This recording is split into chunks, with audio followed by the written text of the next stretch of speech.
51 ते 65 हे पॉलिटीवरचे आहेत. क्वेश्चन नंबर 51 बघा. पुढील दिलेली विधाने विचारात घ्या व योग्य विधानाची निवड करा. आता पहिलं विधान आहे की संसदेचे सार्वभौमत्व ही संकल्पना भारतीय संसदेशी निगडीत आहे. भारतीय संसदेशी निगडीत आहे. तर आता संसदेचे सार्वभौमत्व ही संकल्पना भारतीय संसदेशी निगडीत आहे का? तर नाही. ती कुठली आहे? तर ब्रिटनच्या संसदेशी निगडीत आहे. ठीक आहे. त्यामुळे पहिलं विधान कसं आहे? चूक आहे. आता पहिलं निदान जर चूक असेल तर पर्याय क्रमांक 1 आणि पर्याय क्रमांक 3 ऑटोमॅटिकली कॅन्सल होतो. तर आता दुसरं विधान आहे की संसदेचे सार्वभौमत्वात संसद कोणताही कायदा करू शकते व तो कायदा न्यायव्यवस्था घटनाबाह्य ठरवू शकत नाही. हे विधान कसं आहे? हे विधान करेक्ट आहे की जर संसद सार्वभौम असेल याचाच अर्थ असा आहे की संसदेवर कुठल्याही प्रकारचं बंधन नाही. त्यामुळं संसदेचे सार्वभौमत्वात संसद कोणताही कायदा करू शकते व तो कायदा न्यायव्यवस्था घटनाबाह्य ठरवू शकत नाही. स्वतंत्र न्यायव्यवस्था आणि न्यायालयीन पुनरावलोकनाचा अधिकार यामुळे संसदेच्या सार्वभौमत्वावर निर्बंध येतात. हे पण करेक्ट आहे की न्यायव्यवस्था जेव्हा पुनरावलोकन करते म्हणजे ज्युडिशियल रिव्ह्यू घेते एखाद्या कायद्याचा की ती घटनेत बसतंय का नाही याचा अर्थ एक प्रकारे संसदेचे जे कायदे करण्याचा अधिकार आहे ठीक आहे त्या अधिकारावर नियंत्रण येतं. त्यामुळं हे पण विधान करेक्ट आहे. चौथं विधान आहे भारतीय संसदेच्या सार्वभौमत्वावर मर्यादा घालणारा घटक संघराज्यीय प्रणालीचे सरकार हा आहे. तर भारतीय संसदेच्या सार्वभौमत्वावर मर्यादा घालणारा घटक हा संघराज्य प्रणालीचे सरकार म्हणजे काय? तर फेडरल स्ट्रक्चर आहे. आपल्याला माहिती आहे की आपल्या इथं विषयाची वर्गवारी केलेली आहे. स्टेटच्या विषयावर नॉर्मल सिच्युएशनमध्ये केंद्र सरकारला कायदा करता येत नाही, विशेष सिच्युएशनमध्येच कायदा करता येतो. तर त्यामुळे एक प्रकारे संसदेच्या सार्वभौमत्वावर फेडरल स्ट्रक्चरमुळं मर्यादाच आलेली आहे असं आपल्याला म्हणता येतं. त्यामुळे विधान 3 सुद्धा कसं आहे? योग्य आहे. त्यामुळे याचं उत्तर यायला पाहिजे ब क ड म्हणजे पर्याय क्रमांक 2 यायला पाहिजे. क्वेश्चन नंबर 52 बघा. खालीलपैकी कोणत्या जोड्या योग्य रीतीने जुळतात? आता बघा डाव्या बाजूला त्यांनी जे दिलेले आहेत तर त्या अनुदानं ठीक आहे ग्रांट्स दिलेली आहेत आणि उजव्या बाजूला त्यांनी देताना काय दिलेलं आहे की ती ग्रांट्स कशासंबंधी आहे. आता हे ग्रांट्स कशासाठी वापरले जातात की आपल्याला माहिती आहे की बजेट आहे आणि बजेट हे काय आहे तर सरकारचं वेगवेगळ्या डिपार्टमेंटचा जो खर्च आहे ते खर्च ग्रांट्स आहे त्याला पार्लमेंटची आवश्यकता असते. आता एक्सेप्शनल केसला की ते बजेटला अप्रूव्ह देऊनही पार्लमेंटकडून गव्हर्नमेंटचे काही नवीन खर्च तयार होतात. तर ते नवीन खर्चांचं अप्रूव्हल किंवा ते नवीन जे ग्रांट्स आहेत ते ग्रांट्स म्हणजे हे एक्सेप्शनल केसमधले ग्रांट आहेत आणि ते फक्त योग्य आहे का अयोग्य आहे योग्य रीतीने जुळवायचं म्हणजे अयोग्य किंवा योग्य जोडी आपल्याला विचारली आहे फाइंड आउट करायला सांगितलेली आहे. खालीलपैकी कोणत्या जोड्या योग्य रीतीने जुळलेल्या आहेत? आता पहिलं पूरक अनुदान त्याला आपण सप्लिमेंटरी ग्रांट म्हणतो की विशिष्ट सेवेसाठी चालू वर्षासाठी संसदेने विनियोग कायद्यातून संमत केलेला निधी अपुरा पडल्यास ते अनुदान मंजूर केले जाते. करेक्ट आहे. सप्लिमेंटरी ग्रांट त्यालाच म्हणतो आपण. त्यानंतर नेक्स्ट आहे ॲडिशनल ग्रांट किंवा त्याला आपण अतिरिक्त अनुदान म्हणतो. अर्थसंकल्पात अपेक्षित न केलेली नवीन सेवा देण्यासाठी तर नावातच आहे अतिरिक्त अनुदान काय तर ॲडिशनल ग्रांट आहे. हे पण करेक्ट आहे. त्यानंतर आहे जादा एक्सेस ग्रांट आहे. अर्थसंकल्पात संमत केलेल्या अनुदानापेक्षा जास्त खर्च झाला असेल तर म्हणजे समजा एखाद्या योजनेवर सरकारकडून जे बजेटमध्ये मांडलं होतं त्याच्यापेक्षा जे ग्रांट मंजूर केली होती पार्लमेंटली त्याच्यापेक्षा जास्त जर सरकारकडून खर्च झाला असेल तर सरकारला कुठल्याही खर्चाचं परमिशन जे आहे किंवा पैशाची परमिशन किंवा इंडियाच्या कन्सॉलिडेटेड फंडमधून जे पैसे घ्यायचे आहेत त्या फंडाची परमिशन पार्लमेंटकडून घ्यावी लागते. मग जे सरकार अनुदान किंवा ग्रांट्स मागतं त्याला आपण जादा अनुदान म्हणतो. आता चौथं आहे अपवादात्मक अनुदान म्हणजेच काय एक्सेप्शनल ग्रांट आहे. तर एक्सेप्शनल ग्रांट कधी की एक्सेप्शनल केसमध्ये असेल तर त्याला आपण एक्सेप्शनल ग्रांट म्हणतो. त्यामुळे ड विधान कसं आहे? चुकीचं आहे. त्यामुळे उत्तर काय यायला पाहिजे 52चं फक्त अ ब आणि क यायला पाहिजे म्हणजे पर्याय क्रमांक 4 यायला पाहिजे. बघा 53 ग्रामपंचायतीच्या सरपंचाच्या संदर्भात खालील विधाने विचारात घ्या. आता कुठले विधान आहेत? 4 मार्च 2020च्या दुरुस्तीनुसार सरपंचाची निवड सदस्यांमधून होईल. करेक्ट विधान आहे. त्यानंतर ग्रामपंचायतीच्या मासिक सभांच्या कार्यसूचीला सरपंच अंतिम मान्यता देईल. हे पण करेक्ट आहे की सरपंचच अंतिम मान्यता देतो. त्यानंतर ग्रामपंचायतचे अंदाजपत्रक सरपंच तयार करेल. हे पण करेक्ट आहे. सरपंच किंवा ग्रामसभा अध्यक्षाला वाटले की ग्रामपंचायतीचा ठराव हा गावाच्या व्यापक हितास बाधा आणणारा आहे तर त्या ठरावासंदर्भात ग्रामसभेचा निर्णय अंतिम राहील. तर हे पण विधान करेक्ट आहे. म्हणजे या प्रश्नातली चारही विधान जी आहेत ती करेक्ट आहे. याचं उत्तर यायला पाहिजे पर्याय क्रमांक 4. आता क्वेश्चन नंबर 54 बघा, खालीलपैकी कोणते विधान बरोबर नाही. आता हा क्वेश्चन काय, बरोबर नाही म्हणजेच आपल्याला चुकीचं विधान विचारलेलं आहे. आता पहिलं स्टेटमेंट बघा, राष्ट्रपतीच्या आद्यदेशाचे स्वरूप हे कायम स्वरूपाच्या कायद्याचे असते. कायम हा शब्द जरा थोडंसं काळजीपूर्वक बघा, कायम स्वरूपाच्या कायद्याचे असते. सेकंड आहे, राष्ट्रपतीने काढलेला अध्यादेश मागेही घेऊ शकतो. तर हे एकदम करेक्ट स्टेटमेंट आहे की मागे घेतला जातो. राष्ट्रपती राज्य विधिमंडळाच्या विधेयकाच्या बाबतीत प्रलंबनाचा नकाराधिकार वापरू शकतो. तर आपल्याला माहिती आहे राष्ट्रपतीला व्हिटो पॉवर्स आहेत. स्टेटच्या बाबतीमध्ये तो डिले डिसिजन करू शकतो. त्याच्यावर टाईमचं कुठल्याही प्रकारचं बंधन नाही. त्यामुळे हे पण करेक्ट आहे. त्यानंतर चौथं विधान आहे, राष्ट्रपती एखाद्या मुद्द्याविषयी मंत्र्यांनी निर्णय घेतला असेल व मंत्रिमंडळाने त्यावर विचारविनिमय केलेला नसेल तर तो मुद्दा मंत्रिमंडळापुढे विचारार्थ मांडावा असे तो पंतप्रधानाला सांगू शकतो. तर हे पण करेक्ट आहे. ठीक आहे. आता पहिलं जे की राष्ट्रपतीच्या अध्यादेशाचे स्वरूप हे कायम स्वरूपाच्या कायद्याचे असते. तर कायम स्वरूपाच्या कायद्याचे नाही राहत, तर राष्ट्रपतीने जो ऑर्डिनन्स काढलेला असतं अंडर आर्टिकल 123 घटनेच्या 123व्या कलमानुसार जे राष्ट्रपतीने ऑर्डिनन्स काढलेलं असतं त्याला संसदेची परमिशन घेणं आवश्यक आहे. जेव्हा संसद त्याला परमिशन देते तेव्हाच त्याला कायद्यामध्ये कायमस्वरूपी कायद्यामध्ये रूपांतरित झालं आपल्याला असं म्हणता येईल. त्यामुळं खालीलपैकी कोणते विधान बरोबर नाही तर विधान क्रमांक 1 हे चुकीचं विधान आहे. ठीक आहे. 55 बघा, राष्ट्रीय मानवी हक्क आयोगाबाबत खालीलपैकी कोणते विधान बरोबर नाही. अगेन हे बरोबर नाही असंच विचारलेलं आहे म्हणजे चूक विधान. ठीक आहे. चुकीचे विधान कोणते आहे. ठीक आहे. चुकीचे विधान, राष्ट्रीय मानवी हक्क आयोग वैधानिक संस्था आहे. वैधानिक म्हणजे काय, स्टॅट्युटरी म्हणजे जे कायद्याने तयार झाले. ठीक आहे. स्टॅट्युटरी. राष्ट्रीय मानवी हक्क आयोग हा कायद्याने निर्मित आहे का, आहे, करेक्ट आहे. त्यानंतर राष्ट्रीय मानवी हक्क आयोग देशातील व संयुक्त राष्ट्र संघाचे सदस्य देशातील. आता इथे बघा, हे संयुक्त राष्ट्र संघाचे सदस्य देशातील. आता हा राष्ट्रीय आयोग आहे तर तो आंतरराष्ट्रीय गोष्टींमध्ये लक्ष घालणार नाही. त्यामुळे त्याचं सरळ सोपा प्रश्न आहे की हे विधान जे आहे ते चुकीचं आहे. राष्ट्रीय मानव हक्क आयोगाची बहुसंख्य सदस्य संख्या आहे. ते माहिती आपल्याला, अध्यक्ष आणि 4 त्याचे सदस्य असतात. राष्ट्रीय मानवी हक्क आयोग यांचा कार्यकाळ 5 वर्ष किंवा वयाची 70 वर्ष पूर्ण यापैकी जे अगोदर पूर्ण होईल तोपर्यंत असतो. तर हे पण विधान करेक्ट आहे. याचं विधान आहे सेकंड की राष्ट्रीय मानवी हक्क आयोग फक्त देशातील मानवी हक्कांवर देखरेख करणारी व मानवी हक्काचे संरक्षण करणारी संस्था आहे. क्वेश्चन नंबर 56 बघा, राज्य विधिमंडळाचे कॅबिनेट खालीलपैकी कोणत्या भूमिका बजावते. कॅबिनेट हे राज्याच्या राजकीय प्रशासनिक प्रणालीमधले निर्णय घेणारे सर्वोच्च अंग आहे. करेक्ट आहे की राज्याच्या राजकीय आणि प्रशासनिक प्रणालीतले निर्णय घेणारी सर्वोच्च संस्था कोण आहे तर ती कॅबिनेटच आहे. ही राज्य प्रशासनाची मुख्य समन्वयक आहे तर ही मुख्य समन्वयकच आहे. ठीक आहे. राज्य प्रशासनाची ही समन्वयक पण आहे. कॅबिनेट राज्य सरकारचे धोरण आखणारी मुख्य संस्था आहे तर ही धोरण निर्मिती करणारी ही राज्याची मुख्य संस्था आहे. ते तिन्ही विधानं जी आहेत ते करेक्ट आहेत. त्यामुळं याचं उत्तर यायला पाहिजे पर्याय क्रमांक 4. आता 57 बघा, 57 खूप इंटरेस्टिंग क्वेश्चन आहे. घटना समितीच्या सर्व समित्यांमधील सर्वात महत्त्वाची समिती म्हणजे 29 ऑगस्ट 1947 रोजी स्थापन करण्यात आलेली मसुदा समिती. ठीक आहे. मसुदा समिती. तर या समितीत खालीलपैकी कोण सदस्य नव्हते. आता डॉक्टर बाबासाहेब आंबेडकर तर या मसुदा समितीचे अध्यक्षच होते. डॉक्टर बाबासाहेब आंबेडकर हे अध्यक्षच होते. आता याच्यामध्ये बघा की ह्या मसुदा समितीमध्ये याच्यामध्ये जवळजवळ टोटल एकूण मेंबर जी आहेत, एकूण सदस्य ही 7 लोक होती. ठीक आहे. त्याच्यामध्ये डॉक्टर बाबासाहेब आंबेडकर होते. त्यानंतर एन गोपालस्वामी अय्यर होते.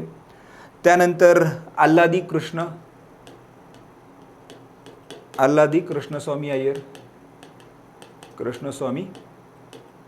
अय्यर. त्यानंतर चौथे होते सय्यद मोहम्मद सादुल्ला. त्यानंतर तुमचे डॉक्टर के मुन्शी पण होते 5वे. त्यानंतर बी एन मित्तर होते, पण बी एन मित्तरांनी आजारपणामुळे काय झालं की त्यांनी राजीनामा दिला आणि त्यांच्या जागी एन माधवरावचं नेमणूक झाली आणि डी पी खेतान यांचा मृत्यू झाल्यामुळे किंवा ते वारल्यामुळे त्यांच्या जागी जे टी टी कृष्णमाचारी यांची नेमणूक करण्यात आलेली होती. मग राहिले कोण, तर राहिले एच सी मुखर्जी आणि बी पट्टभी सीतारामय्या. हे दोन नावं जी आहेत, ही दोन नावं याच्यामध्ये नव्हती, म्हणजे मसुदा समितीमध्ये नव्हती किंवा घटना समितीमध्ये नव्हती, मसुदा समितीमध्ये नव्हती. म्हणजे उत्तर काय यायला पाहिजे, पर्याय क्रमांक 2. आता एच सी मुखर्जी बघा की जी संविधान सभा होती, ठीक आहे, संविधान सभेचे जे अध्यक्ष होते ते अध्यक्ष कोण होते, तर अध्यक्ष होते डॉक्टर राजेंद्र प्रसाद. ठीक आहे, डॉक्टर राजेंद्र प्रसाद होते. ठीक आहे. आता याचे उपाध्यक्ष जे होते ना, त्या उपाध्यक्ष स्थानी 2 लोक होती, लक्षात ठेवा, 2 लोक. ते 2 लोक कोण होती, एक होते एच सी मुखर्जी होते आणि दुसरे कोण होते, तर टी टी कृष्णमाचारी होते. ठीक आहे. क्वेश्चन नंबर 58 बघा. टिंबटिंब ही तत्वे सर्वोच्च न्यायालयाने जनहित याचिका संदर्भात विकसित केलेली आहेत. आता ह्याच्यामध्ये बघा की जनहित या नावातच आहे, म्हणजे जनहित म्हणजे काय, त्याच्यात जनतेचा प्रश्न किंवा सार्वजनिक प्रश्न असायला पाहिजे, किंवा जसं सर्वोच्च न्यायालयानेच जे व्याख्या दिलेली आहे की ज्यामध्ये सार्वजनिक किंवा समुदाय असेल किंवा एखाद्या वर्गाचं आर्थिक हित असेल किंवा त्यांचा हक्कासंबंधीचा किंवा दायित्वासंबंधीचा जो सोसायटी ॲट लार्जचा मुद्दा असेल, तर त्याच्यासाठी तुम्हाला जनहित याचिका दाखल करतात. विपरीत परिस्थितीत असल्यामुळे न्यायालयाचे दरवाजे ठोठावू न शकणाऱ्या लोकांना न्याय देणे हे करेक्ट आहे. आता लक्षात घ्या की सेकंड आहे पूर्णतः खाजगी. आता हा शब्द बघा, पूर्णतः खाजगी. आणि आत्ताच आपण बघितलं की सार्वजनिक जर गोष्ट असेल, ठीक आहे, सार्वजनिक असेल किंवा समुदायाच्या हक्काबद्दल असेल किंवा एखाद्या वर्गाच्या न्यायिक हक्काबद्दल असेल, ठीक आहे, किंवा दायित्वाबद्दल असेल, तर ह्या जनहित याचिके अंडर जाता येतं, ना की पूर्ण खाजगी गोष्टींसाठी. त्यामुळे ब विधान तर येणार नाही, आणि जर ब नसेल तर 1 येणार नाही, त्यानंतर हे 2 पण येणार नाही. ठीक आहे, आणि हे 3 पण येणार नाही. म्हणजे उत्तर काय असायला पाहिजे, 4च असायला पाहिजे. जेव्हा अनेक लोकांवर अन्याय होतो त्यावेळी न्याय व रास्त खटल्यात भारतीय संविधानाचे कलम 14 व कलम 21 तसेच मानवी हक्काबाबत आंतरराष्ट्रीय करार यांचा वापर करण्यास आडेवेढे घेणार नाही. तर हे पण करेक्ट स्टेटमेंट आहे. आता बघा, हे जनहित याचिका जे आहे त्याला आपण PIL म्हणतो, पब्लिक इंटरेस्ट लिटिगेशन. तर ॲक्च्युली याची सुरुवात कुठं झाली, तर याची सुरुवात झाली अमेरिकेमध्ये. ठीक आहे, आणि भारतामध्ये याची जर सुरुवात आहे तर सर्वोच्च न्यायालयाचे जे न्यायिक सक्रियता जी आहे त्याला आपण म्हणतो ज्युडिशियल ॲक्टिव्हिजम. तर यामुळे ही गोष्ट भारतामध्ये पण सुरू झालेली आहे. क्वेश्चन नंबर 59 बघा. भारतीय संविधान मूलभूत हक्क आणि मार्गदर्शक तत्वे यांच्या संतुलनाच्या भक्कम पायावर उभे आहे असे सर्वोच्च न्यायालयाने कोणत्या खटल्यामध्ये म्हटले आहे. आता बघा की भारताच्या एकंदरीत घटनेमध्ये, या घटनेच्या विकासामध्ये सर्वोच्च न्यायालयाने वेळोवेळी दिलेले निर्णय ही खूप महत्त्वाचे आहेत. आता गोलकनाथ जो खटला आहे तो आपल्याला माहिती आहे की 1967 साली आलेला आहे. केशवनंदन भारती आपल्याला माहिती आहे की 1973 साली आलेलं आहे. आणि मिनर्वा मिल्स जे आहे ते आलेलं आहे 1980 साली आलेलं आहे. ठीक आहे. आता गोलकनाथ खटल्याच्या आधी आपल्याला एक खूप महत्त्वाचा खटला आहे, तो दोराई राजनचा खटला आहे. तो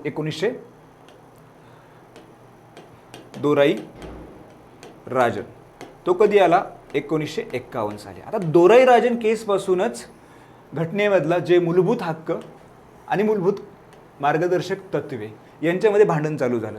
दोराई राजन केसमध्ये सर्वोच्च न्यायालयाने काय सांगितलं की मूलभूत हक्क सर्वोच्च आहेत, म्हणजे मार्गदर्शक तत्वे ही दुय्यम आहेत ॲज कम्पेअर टू मूलभूत हक्क. जर कंपेअर केलं तर मार्गदर्शक तत्व हे दुय्यम असणार आहेत. आणि पण तुम्हाला मूलभूत हक्कांमध्ये, ठीक आहे, जर तुम्हाला मार्गदर्शक तत्वांची अंमलबजावणी करायची असेल तर तुम्ही मूलभूत हक्कांमध्ये बदल करू शकता किंवा त्याच्यामध्ये काही संकोच करू शकता. त्यामुळं मग घटनादुरुस्ती आपण बघितलं की त्यानंतर दोराई रंजन केसनंतर घटनादुरुस्ती 1 असेल, 4 असेल आणि 17वी घटनादुरुस्ती झाली. ह्या घटनादुरुस्ती झाल्यानंतर लोक बरेच पुन्हा खूप मोठा पुलाखालून पाणी गेलं. त्यानंतर गोलकनाथ केस आली. या गोलकनाथ केसमध्ये सुप्रीम कोर्ट जे आहे ते कंप्लीट मूलभूत हक्काच्या बाजूने गेलं आणि त्यांनी काय सांगितलं की मूलभूत हक्क हे दैवी आहेत. दैवी आहेत म्हणजे काय की मार्गदर्शक, सिंपल अर्थ आहे की त्याचा ना संकोच करता येणार आहे ना तुम्हाला ते काढून टाकता येणार आहे. म्हणजेच मार्गदर्शक तत्वांची अंमलबजावणी करताना तुम्हाला मूलभूत हक्काला दुय्यम स्थान देता येणार नाही. आता याला रिॲक्शन म्हणून भारत सरकार म्हणजे तत्कालीन जे भारत सरकार आहे त्यांनी 24वी घटना दुरुस्ती आणि 25वी घटना दुरुस्ती केली. 24वी घटना दुरुस्ती आणि 25वी घटना दुरुस्ती केली. आता हे 24वी आणि 25वी जी घटना दुरुस्ती 1971 साली झाली. ह्या दोन्ही घटना दुरुस्त्या महत्त्वाच्या आहेत. त्याच्यातून एक मध्ये त्यांनी 24 त्यांनी काय केलं तर 24 त्यांनी सांगितलं की जे काही कायदे मार्गदर्शक तत्वांच्या, या दोन्ही घटना दुरुस्तीतून असं पुढे आलं की मार्गदर्शक तत्वांची अंमलबजावणी करण्यासाठी किंवा त्या करण्याकरता जे काही धोरण आणि कायदा असेल, ठीक आहे, विशेषतः मार्गदर्शक तत्वांमधले कुठले कलम तर 39B आणि 39C, ठीक आहे, या दोन कलमांची अंमलबजावणी करण्यासाठी जी काही धोरण असेल किंवा जी कायदे निर्मिती केलेली असेल त्या कायद्याला सर्वोच्च न्यायालयामध्ये चॅलेंज करता येणार नाही, असं हे त्यांनी या दोन घटना दुरुस्तींनी केलं. ठीक आहे. त्यानंतर केशवनंदन भारती खटला आला. केशवनंदन भारती खटल्यामध्ये आणि दुसरी गोष्ट म्हणजे त्याचे दोन कलम होतं, आणखी एक होतं की ते ज्युडिशियल रिव्ह्यूच्या पण बाहेर असेल, म्हणजे त्याचं न्यायालयीन पुनरावलोकन ही केलं जाणार नाही. पण केशवनंदन भारतीमध्ये की जर तुम्हाला कलम 39B आणि 39C यांची अंमलबजावणी करायची असेल तर घटनेतलं कलम 14 आणि 19 आणि संपत्तीचा अधिकार असलेले कलम 31 यांचं जर संकोच होत असेल तर त्याच्या विरोधात दाद मागता येणार नाही, असं केशवनंदन भारती केसमध्ये कोर्टाने मान्य केलं. परंतु त्याच्यामधलं जे दुसरं होतं की ज्युडिशियल रिव्ह्यू घेता येणार नाही किंवा न्यायालयीन पुनरावलोकन करता येणार नाही, तर ते त्यांनी खारिज करून टाकलं आणि सांगितलं की न्यायालयीन पुनरावलोकन हे घटनेचा बेसिक स्ट्रक्चरचा भाग आहे आणि त्यामुळं ते काढून टाकता येणार नाही. त्यानंतर 42वी घटना दुरुस्ती आली आणि 42व्या घटना दुरुस्ती आणि 44व्या घटना दुरुस्ती, ह्या दोन घटना दुरुस्तीमध्ये तर सरकार आणखी त्याच्या पुढे गेलं. जे आतापर्यंत म्हणत होतं की घटनेतील मार्गदर्शक तत्वांमधले 39B आणि 39C ह्या दोन कलमांचं अंमलबजावणी करताना जर कलम 14, 19, 31 यांचा जर संकोच होत असेल तर तो थोडंसं मार्गदर्शक तत्व तिथं मूलभूत हक्कांपेक्षा पुढे असतील किंवा दुय्यम स्थान मूलभूत हक्कांना मार्गदर्शक तत्वांच्या पुढे असेल. पण आता 42 आणि 44 घटना दुरुस्तीनी सरकारने असं सांगितलं की नुसतं 39 कलमच नाही तर संपूर्ण मार्गदर्शक तत्वाची अंमलबजावणी करताना जर याचा संकोच होत असेल तर त्याची न्यायालयात दाद मागता येणार नाही. आणि हीच गोष्ट मिनर्वा मिल्स केसमध्ये कोर्टाने खारिज करून टाकली की नाही, की सगळे मार्गदर्शक तत्वांसाठी तुम्हाला ह्या गोष्टी वापरता येणार नाही, तर ते फक्त लार्जर सेक्शन ऑफ द सोसायटीच्या गुडसाठी म्हणजे 39B आणि 39C याच्यासाठी तुम्हाला वापरता येईल. आणि याच खटल्यामध्ये त्यांनी सांगितलेलं आहे की भारतीय संविधान मूलभूत हक्क आणि मार्गदर्शक तत्वे यांच्या संतुलनाच्या भक्कम पायावर आहे. म्हणजे हे खटला कुठला आहे, तो मिनर्वा मिल्सचा खटला आहे. क्वेश्चन नंबर 60 बघा, संविधानाची एकात्मिक वैशिष्ट्ये कोणती आहेत? ठीक आहे. आता एकात्मिक आणि फेडरल, ठीक आहे, एकात्मिक वैशिष्ट्ये युनिटरी आहेत म्हणजे काय की पॉवर्स जे आहेत त्या पॉवर्स कुणाकडे असणार आहेत, केंद्राकडे. ठीक आहे. फेडरल स्ट्रक्चर तिथं आपल्याला किंवा फेडरल कॅरेक्टरिस्टिक्स आपल्याला दिसणार नाहीत. आता फेडरल कुठे दिसतं, जिथं अधिकारांचं विभाजन होणार आहे. आपण जे फेडरल आहे ते बाजूला काढूयात. ठीक आहे. अधिकाराचं विभाजन होणं हे फेडरल आहे. ताठर राज्यघटना म्हणजे काय की राज्यघटनेमध्ये सहसा केंद्राला वाटेल तेव्हा बदल नाही करता येणार. हे दोन्ही काय आहेत तर हे दोन्ही फेडरल स्ट्रक्चर किंवा फेडरल फीचर आहेत. आणि बाकी काय की प्रबळ केंद्र म्हणजे पॉवरफुल केंद्र आहे तर हे एकात्मिक वैशिष्ट्यच आहे. अखिल भारतीय सेवा, ऑल इंडिया सर्व्हिस हे पण तेच आहे. आणीबाणी हे पण तेच आहे. लवचिक राज्यघटना, लवचिक राज्यघटना म्हणजे काय तर त्या राज्यघटनेला मोडतोड किंवा कधीही त्याच्यामध्ये घटना दुरुस्ती सहजतेने वाटेल तेव्हा केंद्र सरकारला करता येईल. तर हे चार आहेत. हे दोन सोडून जे आहेत बाकी सगळे एकात्मिक वैशिष्ट्य आहेत. म्हणजे काय यायला पाहिजे, ए, ड, ई आणि फ यायला पाहिजे. म्हणजे ऑप्शन क्रमांक 3 यायला पाहिजे. ठीक आहे. ऑप्शन क्रमांक 3. क्वेश्चन नंबर 61 बघा, संविधानाच्या भाग 6 मधील कलम 153 ते कलम 167 राज्यातील कार्यकारी विभागाशी संबंधित आहे. कलम 153 ते 167 राज्यातील कार्यकारी विभागाशी संबंधित आहे. हे एकदम करेक्ट आहे. ठीक आहे, बेसिक क्वेश्चन आहे. सर्वोच्च न्यायालयानुसार राज्यपालाचे पद हे केंद्र सरकारच्या नोकरीचे पद असून ते एक संविधानिक पद आहे. ते केंद्र सरकारच्या नियंत्रणाखाली आहे किंवा केंद्र सरकारला दुय्यम आहे. तर हे केंद्र सरकारच्या नोकरीतलं पद नाही, तर हे घटनात्मक पद आहे. त्यामुळे विधान ब जे आहे ते विधान ब चुकीचं आहे. थर्ड स्टेटमेंट बघा. कोणत्या कारणावरून राष्ट्रपती राज्यपाला काढू शकतो हे संविधानात नमूद केलेलं आहे. तर हे संविधानात नमूद केलेलं नाही. ठीक आहे, संविधानामध्ये एवढाच उल्लेख आहे की प्लेजर ऑफ द प्रेसिडेंट, म्हणजे 5 वर्षाचा कार्यकाळ राज्यपालाचा असतो, पण तो कार्यकाळ पूर्ण करायचा का नाही हे सगळं कुणाच्या मर्जीवर अवलंबून आहे, राष्ट्रपतीच्या मर्जीवर अवलंबून आहे. त्यामुळं विधान क सुद्धा कसं आहे, चुकीचं आहे. याचं उत्तर यायला पाहिजे फक्त अ. खालील विधानांचा विचार करा. लोकलेखा समितीला कायमस्वरूपी मितव्ययता समिती असे म्हटले जाते. ॲक्च्युली मितव्ययता समिती काय आहे, म्हणजे खर्च कमी करण्यासाठी ती आहे एस्टिमेट समिती, ज्याला आपण म्हणतो ना एस्टिमेट कमिटी. ठीक आहे, त्याच्यामध्ये आपल्याला माहिती आहे की 30 लोक असतात आणि ही समिती फक्त लोकसभेतील सर्व सदस्य असतात. ठीक आहे, त्यामुळे पहिलं विधान जे आहे ते पहिलं विधान चुकीचं आहे. सार्वजनिक उपक्रम समितीची स्थापना जॉन मथाई यांच्या शिफारसीनुसार 1967 साली झालेली आहे. जॉन मथाई, ठीक आहे, जॉन मथाई नाही, तर याची जी रिकमेंडेशन होती कृष्ण मेनन यांनी केली होती. कृष्ण मेनन. ठीक आहे, आणि ही जी स्थापना आहे 1967 साली नाही तर 1964 मध्ये करण्यात आलेली होती.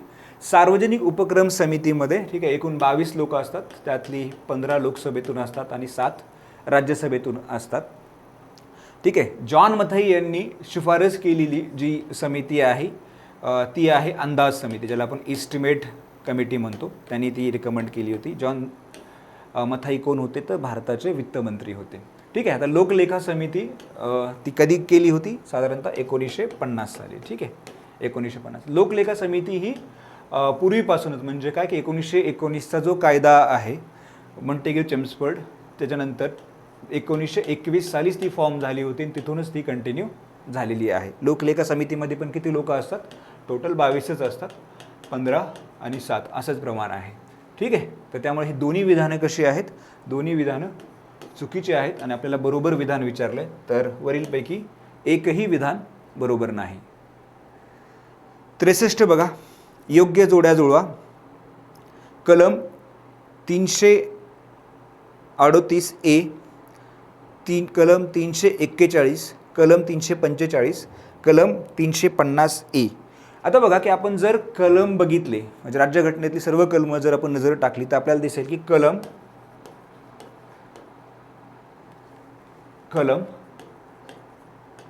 300, ठीक आहे, 30 ते 342 हे कशासाठी आहे, तर विशिष्ट वर्गासाठी. या सगळ्या कलमांमध्ये काय दिलेलं आहे, या सगळ्या कलमांमध्ये संसदेमध्ये आरक्षित जे अनुसूचित जाती असतील, अनुसूचित जमाती असतील, अँग्लो इंडियन्स असतील, त्यांच्यासाठी असलेले रिझर्व्ह जागांबद्दल बोललेलं आहे. तेच विधानसभा, विधान परिषद किंवा विधिमंडळामधल्या गोष्टींबद्दल बोललेलं आहे. त्यानंतर अनुसूचित जाती आयोग, अनुसूचित जमाती आयोग याच्या संबंधी ही कलमं सगळी याच्यामध्ये मेन्शन केली की अनुसूचित जातीबद्दल आणि अनुसूचित जमातीबद्दल ही सगळी कलमं जी आहे ती कलम आपल्याला कुठं दिसतात, 330 ते 342 मध्ये. आता कलम 338 ए यांनी काय झालेलं आहे, तर हे 338 मध्ये घटना दुरुस्ती होऊन राष्ट्रीय अनुसूचित जमाती आयोग स्थापन करण्यात आला होता. आताच मी सांगितलं की या रेंजमध्ये हे सगळ्या अनुसूचित जाती, अनुसूचित जमाती आणि अँग्लो इंडियन लोकांसाठी कलम आहेत. आता कलम 341 आहे, तर ते कशाशी संदर्भात आहे, शेड्युल्ड कास्ट म्हणजेच काय, अनुसूचित जाती संबंधी आहे. कलम 345 जे आहे ती काय आहे, तर पुढून जे आहे की 43, ठीक आहे, ते 51 म्हणजे 343 ते 351 ही भाषेसंबंधी आहेत. ठीक आहे, पार्लमेंटची भाषा असेल, विधिमंडळाची भाषा असेल, राज्याची भाषा असेल, प्राथमिक शिक्षणासाठीची भाषा असेल, याच्या संबंधीची कलमं आहेत. आता 345 जे आहे, 345 कशाचं आहे, राज्याची अधिकृत भाषा आहे. ठीक आहे, राज्याची अधिकृत भाषा आहे. आणि कलम 350A हे कलम महत्त्वाचं आहे, एक्झाममध्ये बऱ्याच वेळा विचारलेलं आहे. कलम 350A, तर हे प्राथमिक स्तरावर म्हणजे जे प्राथमिक शिक्षण आहे ते मातृभाषेतच दिलं जावं किंवा त्याची सोय राज्यांनी करावी असं बंधन कलम 350A राज्यांवर घालतं. ठीक आहे, तर हे सगळं जर आपण बघितलं तर उत्तर काय यायला पाहिजे, पर्याय क्रमांक 3 यायला पाहिजे. बघ, क्वेश्चन नंबर 64, भारतीय संविधानाच्या संदर्भात खालीलपैकी कोणती जोडी बरोबर नाही. 1, 2, 3, 4. आता पहिलं काय म्हणतं, वीज समवर्ती सूची. सेकंड, सार्वजनिक सुव्यवस्था राज्य सूची. प्रत्यार्पण केंद्र सूची. वृत्तपत्रे समवर्ती सूची. आता हे सरळ सरळ की राज्य सूची, केंद्र सूची, समवर्ती सूचीतले कुठले विषय त्याच्या संबंधी आहे, तर वीज हा समवर्ती सूचीमध्ये आहे, बाकी सगळे करेक्ट आहेत. तर त्यांनी विचारलं काय की जोडी बरोबर नाही, तर त्याचा ऑप्शन आहे पर्याय क्रमांक 1. क्वेश्चन नंबर 65 बघा, सर्वोच्च न्यायालयाच्या न्यायाधीशाला महाभियोग चालवून पदच्युत करण्यासंदर्भातील प्रस्ताव स्वीकारल्यानंतर आरोपांची चौकशी करण्यासाठी लोकसभा व राज्यसभा अध्यक्ष सदस्यांची समिती स्थापन करतो. खालीलपैकी कोणाचा समावेश या समितीमध्ये होता. आता सर्वोच्च न्यायालयाच्या न्यायाधीशाचा महाभियोग, आता हे दोनच केसमध्ये करता येतं बघा. म्हणजे दोन याच्यामध्ये जर तो न्यायाधीश किंवा ते न्यायाधीश जे आहेत ते जर अपराधी म्हणून लक्षात आले, एक म्हणजे काय की त्यांची जे घटनेमध्ये मेन्शन आहे की गैरवर्तणूक असं मेन्शन आहे, एक आहे गैरवर्तणूक आणि दुसरं आहे अक्षमता, म्हणजे ते काम करण्यासाठी सक्षम नाही आहेत. ठीक आहे, त्यांची क्षमता नाही आहे की न्यायदानाचं काम करण्याची क्षमता नाही. हे दोनच शब्द किंवा हे दोनच ग्राउंड मेन्शन आहेत, याच्या व्यतिरिक्त कुठलंही ग्राउंड भारतीय घटनेमध्ये मेन्शन नाही आहे. आता जेव्हा एखाद्यावर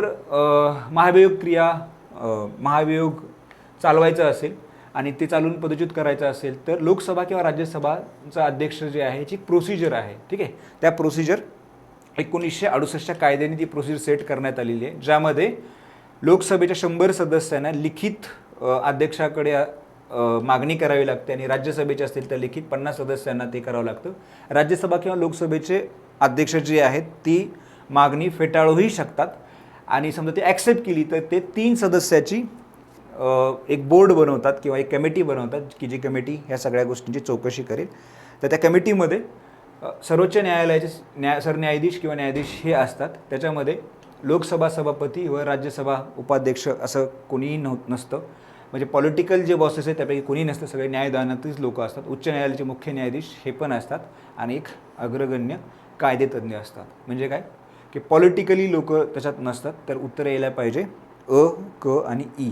तर अ, क, ई काय येतं, पर्याय क्रमांक 3. तर 65चं उत्तर आहे पर्याय क्रमांक